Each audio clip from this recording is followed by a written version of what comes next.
কিন্তু রে বলে তো সবাইকে ডাকা যায় না। আমরাও তো রে বলে ডাকি। কাকে ডাকি? যে অতি আপনজন, ভাই রে, দাদা রে, দিদি রে, যে অতি আপনজন তাকে তো আমরা রে বলে ডাকি। কিন্তু রাধারানী তুলসীকে রে বলে ডাকছেন।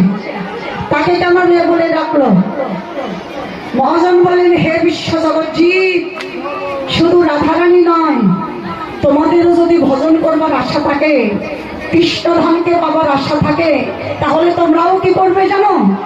সময় থাকতে একবার তুলসী রে, তুলসী রে, একবার তুলসী রে, তুলসী রে,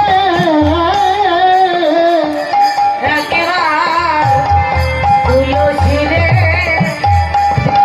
তুলসী রে।